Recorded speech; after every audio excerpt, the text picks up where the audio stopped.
Hai anak-anak, hari ini kita akan masuk bab baru. Kamu boleh rujuk buku teks muka surat 148 hingga 149 atau join saja slide cikgu ni ya. Dah sedia? Mari kita mula. Topik pada hari ini adalah tindak balas endotermik dan eksotermik. Ada dua objektif pembelajaran, sepatutnya ada tiga, tapi cikgu tak nak beratkan sangat ya. Untuk topik yang ketiga nanti, cikgu tak akan buat video, tapi cikgu akan tunjukkan kamu video eksperimen, lepas tu nanti kita akan bincang ya. Objektif yang pertama adalah mendefinisikan tindak balas endotermik dan tindak balas eksotermik. Yang kedua, menghubungkait haba yang diserap atau dibebaskan dalam tindak balas kimia kepada tindak balas endotermik dan juga tindak balas eksotermik. Okay. Cikgu tahu perkataan ni agak menakutkan juga ya, tapi cikgu akan share dengan kamu apa maksud setiap perkataan ni nanti. Untuk mencapai objektif tersebut, yang pertama sekali, kamu perlu menerangkan tindak balas endotermik dan tindak balas eksotermik. Kedua, kamu kena terangkan hubung kait haba yang diserap atau dibebaskan dalam tindak balas kimia kepada tindak balas endotermik dan tindak balas eksotermik. Okey. Sebelum kita pergi ke topik ni, untuk memudahkan kamu untuk faham, setiap tindak balas kimia disertai dengan perubahan bentuk tenaga.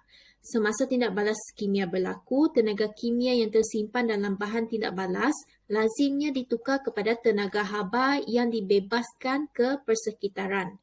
Termokimia adalah kajian tentang perubahan haba semasa tindak balas kimia berlaku. Terdapat banyak aplikasi termokimia dalam kehidupan harian kita, termasuklah pek panas segera dan pek sejuk segera seperti yang kamu lihat dalam gambar ini.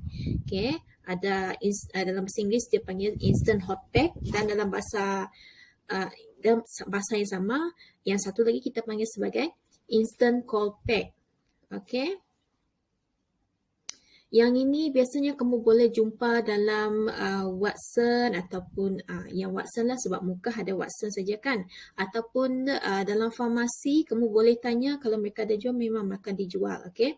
Sebab yang ini kita akan tengok satu persatu apakah fungsinya.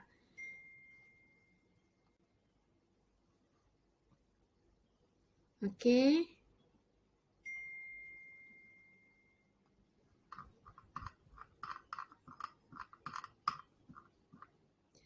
Untuk pek panas segera ni, ia biasanya digunakan untuk membebaskan haba ke kawasan persekitaran. Haba yang dibebaskan oleh pek panas ini boleh melegakan kekejangan otot dan menambah saiz lumen di dalam kapilari darah supaya kadar peredaran darah yang melaluinya meningkat. Okay. Kamu dah belajar tentang saiz lumen dalam kapilari darah dalam topik yang sebelum ini, bab-bab yang sebelum ini. Okay, jadi cikgu harap kalau kamu lupa apa itu saiz lumen ni, apa itu lumen, apa itu kapilari darah, sila ulang kaji topik-topik yang sebelum ini. Okay, ini dalam bab pengangkutan. Okay. Dan lazimnya kita biasanya tahu kalau apa-apa yang melibatkan haba ni, dia biasanya akan berlaku penambahan, dia akan memberi kesan pengembangan. Okay? Dan nanti ini adalah konsep yang sebaliknya berlaku untuk pek sejuk segera, di mana ia digunakan untuk menyerap haba daripada persekitaran. Haba yang diserap oleh pek sejuk segera ni dapat mengurangkan bengkak luka, menyingkirkan haba daripada keradangan tisu atau organ badan dan mengurangkan saiz lumen di dalam kapilari darah supaya kadar peredaran darah yang melaluinya menurun dan membantu menghentikan pendarahan. Okay, jika kamu tengok konsep, bila kita belajar konsep panas, konsep sejuk sebelum ini, satu adalah untuk panas ni dia biasanya memberi kesan kembang. Kalau untuk sejuknya dia akan biasanya memberikan kamu kesan mengecut. Okay. Jadi cikgu harap kamu boleh kaitkan konsep-konsep ini dalam topik kita pada hari ini. Okay. Terutamanya kalau ada yang perkataan ni ada perkataan termo ni, biasanya dia ada kaitan dengan haba, suhu. Okay. Jadi kalau ada apa-apa kamu boleh tanya dalam grup WhatsApp kita ya, ataupun boleh PM cikgu saja. Okay, dalam gambar ni, okay, kamu lihat macam ada air, tapi dalam air ni tiba-tiba dia ada cahaya. Ini adalah satu tindak balas antara natrium dengan air. Apabila natrium dimasukkan ke dalam air, tindak balas kimia yang berlaku adalah seperti yang kamu lihat sekarang ni. Berlakunya pembakaran, ada kamu nampak cahaya. Okey, jadi ada tenaga di situ ya. Tenaga cahaya, dan bila ada cahaya biasanya ada tenaga haba. Okey, jadi cikgu takkan tanya kamu, mungkin bukan cikgu tak mau tanya kamu, tapi kamu boleh tanya diri kamu sendiri. Apakah 3 bentuk tenaga yang dibebaskan dalam tindak balas kimia ini? Iaitu ada 2 tadi tu cikgu dah beritahu kamu, tapi yang satu lagi kamu boleh teka ya.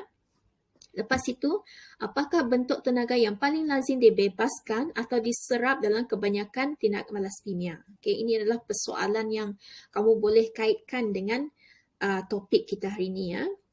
Tindak balas kimia boleh dibahagikan kepada 2 jenis berdasarkan perubahan haba semasa tindak balas berlaku, iaitu tindak balas eksotermik dan tindak balas endotermik. Okay.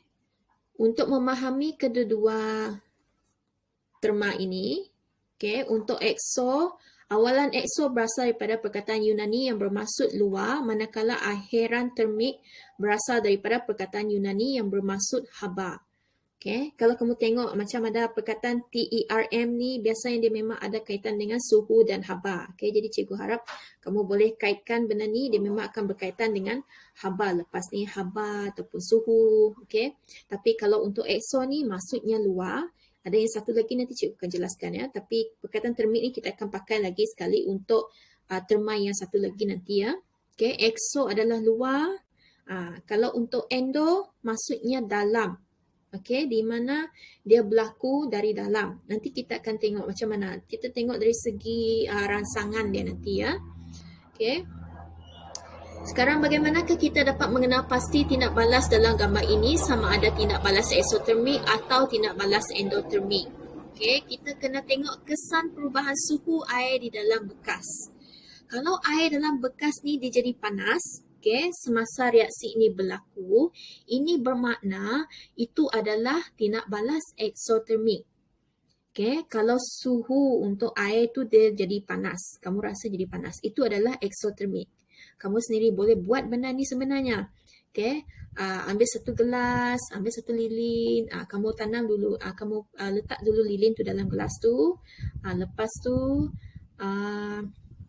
ataupun lepas tu kamu akan nyalakan dan kamu rasalah kalau air tu berasa sejuk ataupun panas. Kalau dia sejuk saja maksudnya itulah endotermik. Kalau dia panas dia adalah eksotermik. Semudah itu saja. Okay?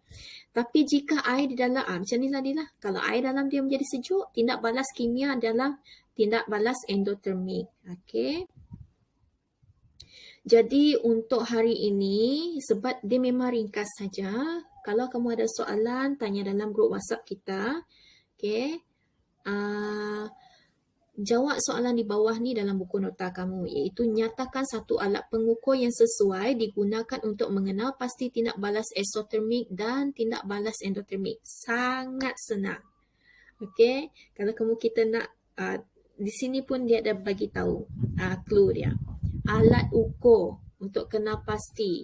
Sebab kita kena tengok kalau termik ni tadi, apa yang biasa digunakan. Sangat senang. Okay. Lepas tu, lepas kamu buat tu, ambil gambar hasil kerja kamu, gabung jadi satu gambar. Kalau ada lebih daripada satu gambar dan hantar dalam grup WhatsApp kelas kita. Okay. Tapi sebelum cikgu akhiri video ini, mari kita lihat siapa yang dah hantar tugasan pada 28 hari bulan Jun hari tu ya. Okay. Ada 6 orang yang dah hantar, okay, iaitu Alicia, Ashira, Abby, Donald, Ariana dan Madeline. Semua nama-nama ni telah hantar tugasan yang telah cikgu berikan pada kelas yang sebelum ini ya. Okay.